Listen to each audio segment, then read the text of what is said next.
He's Mark Cuban, the Mavs owner. Good to have him back. Let's dive right in here. How do we discourage tanking in the NBA, Mark? I don't think you can. I mean, look, I've talked to Michael Zarin at Celtics about the wheel, where you pretty much know what your pick is going to be in any given year, and the challenge there is the business side of things, where selling hope is something fans want to hear if they know they're not going to have a championship team, or they want to know that you can capture lightning in a bottle and get on a run and win a championship, or at least compete for one. And so I don't know that there is a definite answer. My solution has always been, look, if you want to avoid tanking, you just say if you have one of the three worst records, you're now eligible for one of the three worst picks, or one of the three best picks, and that you've got to at least fight your way to the fourth best record. Another topic that I've railed on this for years, and that is the one and done, because, right. I mean, there's no reason for these kids. They shouldn't be in college because they're only there for 6 months. They're not right. going to school. But how do we change it? Who do we bring to the table to change it? I think we have the D-League, and it's there for a reason. I mean, the first question you have to ask for any individual student or student-athlete is, what's their goal? And if the goal is to go to the NBA, then you have to ask, is going to a college for 6 months, as you said, or a semester, is that putting the student in the best position to succeed? There's restrictions on their ability to practice. There's restrictions on their ability to, focus on their craft to be a professional basketball player. And then we don't really take their academics seriously because they're going to be gone in a year. And then the third part of it is that's all being subsidized by taxpayers. And so I think, we know that the one and done through colleges doesn't work well, and a lot of that is the fault of the NBA. I mean, we created that.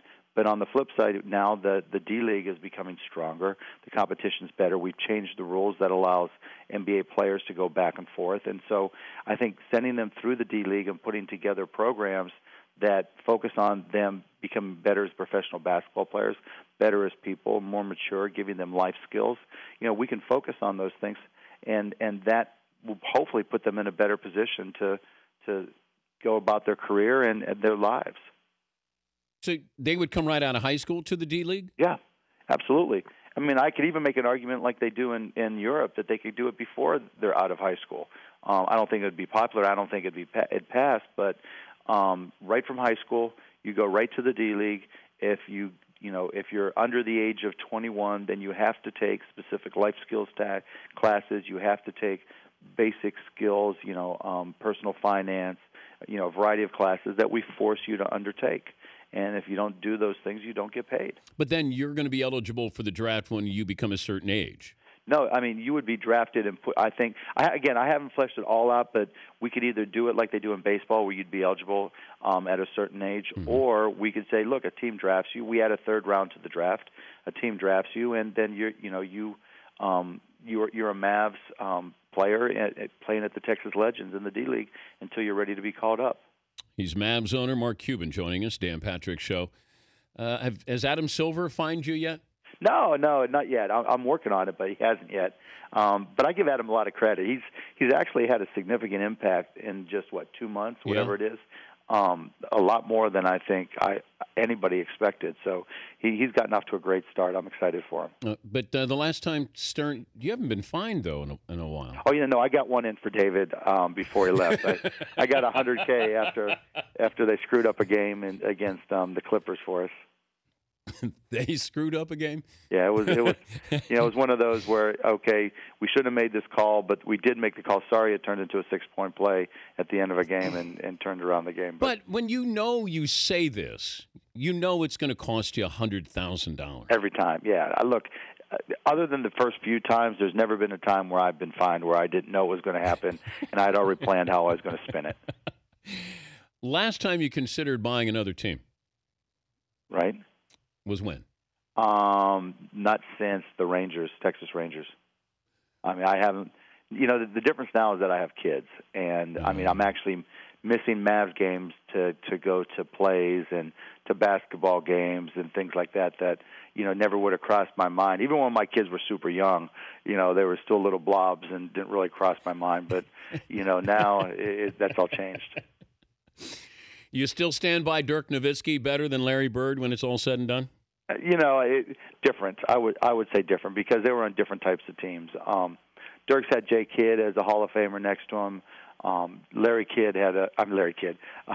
Bird had a string of Hall of Famers, and I think so. Larry adjusted to his role just like a superstar Hall of Famer would, and Dirks adjusted to his role. I love the argument, though. I love the fact that you're going to stand by your guy. Yeah, of course. Yeah, but I think Dirk's going to have better numbers, but I think perception-wise, Bird will always win. Oh yeah, that's just the ring count, right? That's the difference. Going back to getting fined, maybe if Dirk had two like he should have. That Dwayne Wade, that call. I mean, come on. That call, that series. But anyway, how much does that bother you? What's that? How much does that bother you, knowing that you had another title? Oh, it kills me. Kills me. I mean, it's still obviously if I'm bringing it up 7-8 years later, it bothers me. What would you give up for that? Nothing. No. It's not like that. It's like, oh man, just make me turn my head and don't tell me and cut off my pinky. No, that's not the way I work. I still might complain. It's like commiserating about whatever, but yeah, when it's done, it's done. I watch Shark Tank all the time. I appreciate that. I'm fascinated with it because you have, you got guys who made their money, women who made their money, and how tough are you when you look at yourself and everybody else on the panel? You guys you're brutally honest, which I always appreciate. It's like Simon Cowell. People said, well, he's so mean. I said, no, he's actually being honest with people, and I appreciate that. But do you ever say, or your wife says, man, you're pretty mean tonight? Oh, yeah. Oh, absolutely. So my rule of thumb is if an entrepreneur who gets to that point to get in front of us, to go through the entire process, to work their company and grow it, just to be there, they deserve all the respect in the world. And I'm going to do all I can, if I'm not going to invest in the deal, to give them an idea or a suggestion that can help their company. Unless I think they're A, very arrogant, B, just a slime ball, or C, a scam artist. Because it is TV. So the producers, we don't know anything about the deals. All we know is their first name when they walk in the door. But we also know that the producers have got to make it good TV. It's Mark Burnett, after all. It's a great show. Oh, yeah. And so, every now and then we're going to get one that's slimy or whatever it may be. And in those cases, I'm just going to let them have it.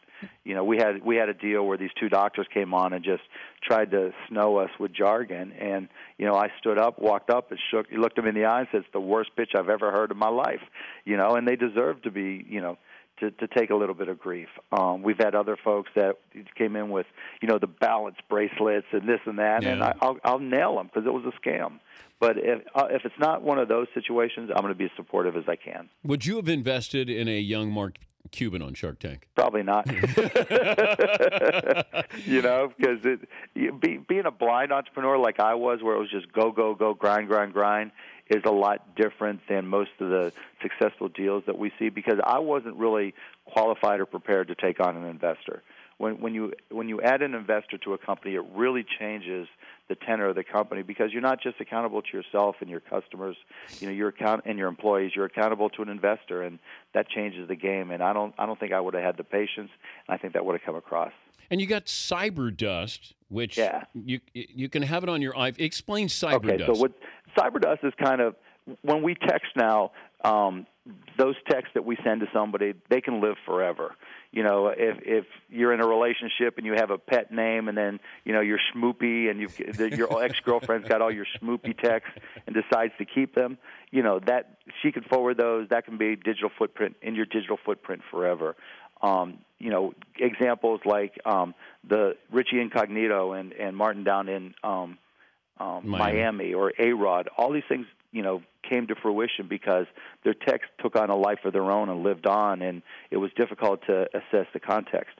What Cyberdust is, it's a replacement basically for texting that gives you a zero footprint. You send a text to somebody else with Cyberdust, and it's gone in 30 seconds, period, end of story.